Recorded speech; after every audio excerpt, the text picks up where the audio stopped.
भागलपुर जिले के जगदीशपुर प्रखंड के बैजानी पंचायत स्थित जमीन गांव में प्रशासन ने अतिक्रमण हटाने की कार्रवाई करते हुए 3 मकानों को ध्वस्त कर दिया। कार्रवाई के दौरान मौके पर भारी संख्या में पुलिस बल और प्रशासनिक अधिकारी मौजूद रहे। प्रशासन की इस कार्रवाई के बाद इलाके में लोगों की भीड़ जुट गई। 100 बरस इस जमीन पे रहते हैं, बिहार सरकार जमीन है, तोड़ दिया।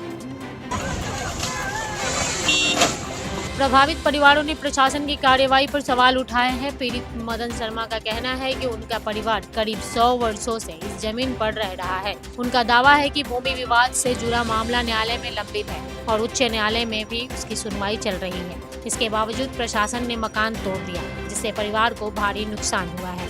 100 बरस से रहते हैं, टाइटल सूट भी चल रहा है, हाई कोर्ट में भी अपील चल रहा है।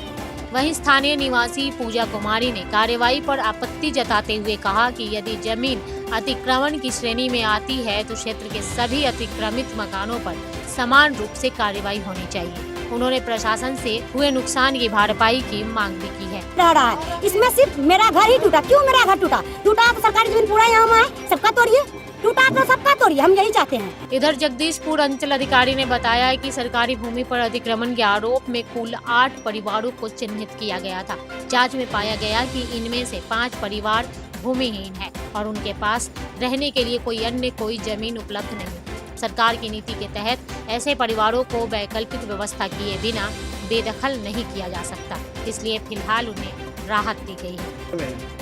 सही बात है। इसमें कुल 8 आदमी चिन्हित किए गए थे, जिसमें हम लोग जो अपने कर्मचारी और हम से जांच कराए थे, उससे 5 लोगों के द्वारा पाया गया कि उनकी अपनी इसके अतिरिक्त कोई ज़मीन नहीं है। तो सरकार का पॉलिसी है, नीति है कि अगर किसी के पास कुछ भी ज़मीन नहीं है तो सबसे पहले उसको कहीं अन्यत्र बसाने के बाद ही उसको हम समझते। अंचल अधिकारी के अनुसार जिन 3 परिवारों के पास अन्यत्र जमीन होने की पुष्टि हुई, उन्हीं के कब्जे को हटाने की कार्रवाई की गई है। साथ ही 5 भूमिहीन परिवारों की स्थिति की दोबारा जांच कराई जाएगी। यदि उनके नाम भी कहीं अन्य जमीन पाई जाती है तो उनके विरुद्ध नियमानुसार कार्रवाई की जाएगी। कार्रवाई के दौरान बाईपास थाना अध्यक्ष सुमन कुमार राय सहित बड़ी संख्या में पुलिसकर्मी और स्थानीय ग्रामीण मौजूद रहे। 3 आदमी थे जिन्हें जमीन उपलब्ध पाया गया है, उसको अतिक्रमण खाली कराया गया। यहाँ पे कुछ लोगों का ये भी कहना है अतिक्रमण हटाने के क्रम में कि उन लोगों की भी अपनी कहीं जमीन है।